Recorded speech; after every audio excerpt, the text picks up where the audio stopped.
આપ સર્વોને હેતપૂર્વક જય શ્રી સ્વામિનારાયણ।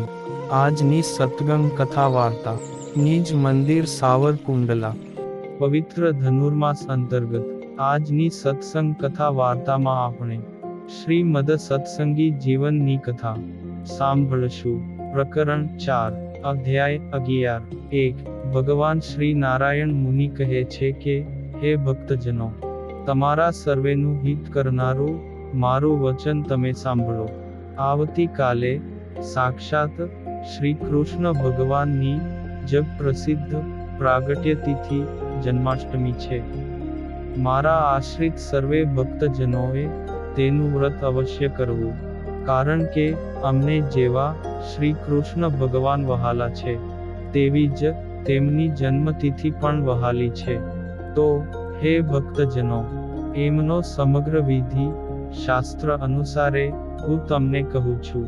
એ વિધિનું શ્રવણ કરીને તે વ્રત તમારે એ પ્રમાણે કરવું।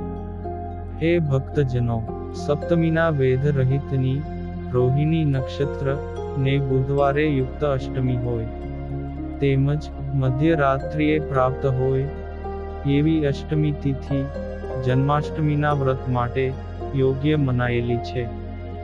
જે રાત્રિના સમયે રોહિણી નક્ષત્ર યુક્ત અષ્ટમી હોય તે જ જન્મનો મુખ્ય કાળ સમજવો, કારણ કે તે કાળમાં ભગવાન શ્રી કૃષ્ણનો પ્રાદુર્ભાવ થયેલો છે। આ જન્માષ્ટમી વ્રતના નિર્ણયમાં અનેક વિદ્વાનો તથા અનેક બ્રાહ્મણો પોતાના મતનું સ્થાપન કરવા માટે તત્પર થઈ વાદ વિવાદ કરે છે। કેટલાક વિદ્વાનો જન્માષ્ટમી અને જયંતી એ બે વ્રતને જુદા ગણે છે, અને કેટલાક તેને એક ગણે છે।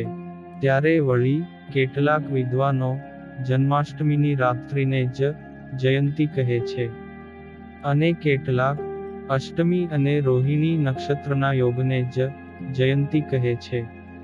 તો કેટલાક પંડિત બ્રાહ્મણો ઉદયે ચાષ્ટમી કિંચિત આ રીતના સ્કંદ પુરાણના વાક્યમાં ઉદય શબ્દથી ચંદ્રોદય માને છે, અર્થાત ચંદ્રોદય સમયે વર્તતી તિથિ અષ્ટમી વ્રતમાં ગ્રહણ કરવી એમ કહે છે। અને કેટલાક વિદ્વાનો ઉદય શબ્દથી સૂર્યોદય માને છે, તથા કોઈ વિદ્વાનો તિથિના અંતે જ પારણા કરવા જોઈએ એવો પક્ષ લઈને સપ્તમીના વેદવાળી અષ્ટમી જ વ્રતમાં શ્રેષ્ઠ છે એવી પ્રશંસા કરે છે। વળી કેટલાક વિદ્વાનો ઉત્સવની સમાપ્તિએ પારણા કરવા એવો પક્ષ ગ્રહણ કરીને નવમીની યોગવાળી અષ્ટમી તિથિની પ્રશંસા કરતા હોવાથી સપ્તમીના વેદવાળી અષ્ટમીનો આદર કરતા નથી। તો કોઈ વિચક્ષણ પુરુષો ઉપવાસ તિથિનો ને સૂર્યોદય સંબંધ મુખ્ય કહે છે, ને કેટલાક પૂજન ઉત્સવ ઉજવવાના મધ્યરાત્રિ કર્મકાળને મુખ્ય કહે છે, તથા કેટલાક સપ્તમીના વેદવાળી અષ્ટમી કે વેદરહિત અષ્ટમીનો આદર કરતા નથી, પરંતુ એક રોહિણી નક્ષત્રનો આશ્રય રાખીને વ્રત કરે છે।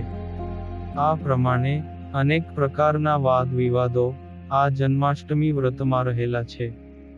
તે પણ વિદ્વાનોએ આર્ષ મહાપુરુષોના વાક્યોનો આધાર લઈને જ નિર્ણય સિંધુ, સમયમયુખ, હરિભક્તિ વિલાસ આદિ ગ્રંથોમાં લખ્યા છે। આ સર્વે વિવાદો ઋષિ મુનિઓના વાક્યોના પ્રમાણોથી યુક્ત છે। આ સર્વે પક્ષોની મધ્યે શિષ્ટ પુરુષોએ સારી રીતે સુનિશ્ચિત કરેલો, પણ તમારા સર્વેના સંશયનું નિવારણ કરવા માટે અત્યારે હું તમને કહું છું, તે તમે સાવધાન થઈ સાંભળો। હે ભક્તજનો, જો સપ્તમીના દિવસે જ રોહિણી નક્ષત્ર અને બુધવારે યુક્ત મધ્યરાત્રિએ અષ્ટમીનો સારી રીતે યોગ વર્તતો હોય તો, અને બીજા દિવસે અષ્ટમીની મધ્યરાત્રિએ સંબંધ પામતી ન હોય તો સપ્તમીના વેદવાળી જ અષ્ટમી વ્રત કરવામાં ગ્રહણ કરવી। અને વ્રત કરનારા મનુષ્યે બીજે દિવસે અષ્ટમી તિથિના અંતે પારણા કરવા. આ પ્રમાણે યોગ વિશેષથી સપ્તમીના વેધવાળી અષ્ટમી તિથિ પણ અગ્નિ પુરાણ આદિકમાં ગ્રહણ કરવાની કહી છે. પરંતુ તેનાથી વિપરીત કેવળ મધ્યરાત્રિએ અષ્ટમી વ્યાપતી હોય. બુધવારને રોહિણી નક્ષત્રનો યોગ ન હોય તો સપ્તમીના વેધવાળી અષ્ટમીનો સ્વીકાર કરવો નહીં. જો સપ્તમીની તિથિએ પૂર્વે કહેલો સમગ્ર યોગ વર્તતો હોય અને અષ્ટમીની મધ્યરાત્રિએ કેવળ રોહિણી નક્ષત્ર અને બુધવારના યોગે રહિત અષ્ટમી હોય તો સમર્થ પુરુષે 2 દિવસ ઉપવાસ કરવા અને અસમર્થ પુરુષે અષ્ટમીના દિવસે જ ઉપવાસ કરવો. મધ્યરાત્રિએ બુધવાર, અષ્ટમી અને રોહિણી નક્ષત્રનો યોગ ન હોય તો બુદ્ધિમાન પુરુષોએ સપ્તમીના વેધવાળી અષ્ટમી તિથિ ક્યારેય ગ્રહણ ન કરવી. જો બુધવારનો યોગ ન હોય પરંતુ મધ્યરાત્રિએ અષ્ટમી અને રોહિણી નક્ષત્રનો યોગ હોય છતાં પણ સપ્તમીના વેધવાળી અષ્ટમી વ્રતમાં લેવી નહીં અને બીજે દિવસે સપ્તમીના વેધ વગરની શુદ્ધ અષ્ટમી ગ્રહણ કરવી. રોહિણી નક્ષત્ર વિના નવમી તિથિ યુક્ત અષ્ટમી ગ્રહણ કરવી. રોહિણી નક્ષત્ર સહિત હોવા છતાં સપ્તમીના વેધવાળી અષ્ટમી ગ્રહણ ન કરવી.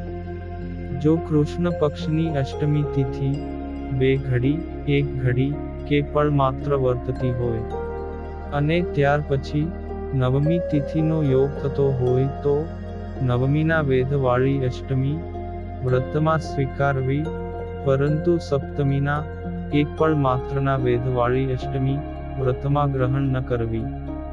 હે ભક્તજનો, જો સપ્તમીના વેધવાળી અષ્ટમીનો ક્ષય હોય ત્યારે અષ્ટમી સપ્તમી યુક્ત થાય.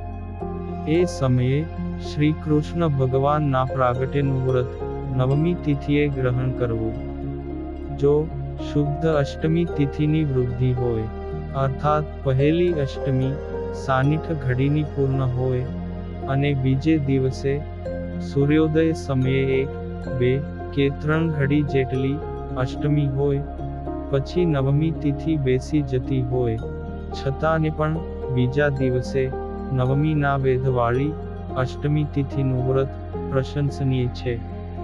તેથી બીજી અષ્ટમી વ્રતમાં ગ્રહણ કરવી, એમ કેટલાક વૈષ્ણવો કહે છે.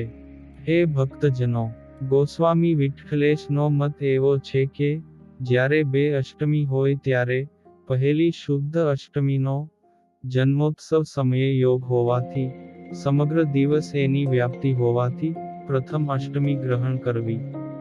આ મત આપણે પણ ગ્રહણ કરવો. આ પ્રમાણે સમગ્ર નિર્ણયનો સારાંશ જે હોય તે મેં તમને સંક્ષેપથી કહ્યો છે. મારા આશ્રિત ભક્તજનોએ આ સારાંશનો જ આશ્રય કરીને જન્માષ્ટમીના વ્રતનો નિર્ણય કરવો.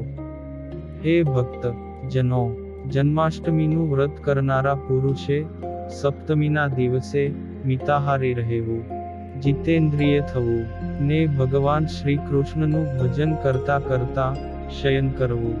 પછી અષ્ટમીએ બ્રાહ્મ મુહૂર્તમાં જાગીને પોતાનો નિત્ય વિધિ કરી મધ્યાહ્ન સમયે નદીએ જઈને વિધિપૂર્વક સ્નાન કરવું. તેમાં પ્રથમ અઘેડાના કાષ્ઠથી દાતણ કરીને તીર્થની માટી શરીરે લગાવી સ્નાન કરવું અને ફરીથી તલ અને આંબળાના ચૂર્ણથી સ્નાન કરવું. ત્યાર પછી મધ્યાહ્ન સંધ્યા વિધિ કરવો. બાહ્ય અને આંતર પવિત્રપણે સહિત વ્રત કરનાર પુરુષે ઘેર આવીને કેળના સ્તંભથી સુશોભિત કરાયેલા રમણીય મંડપની રચના કરાવવી.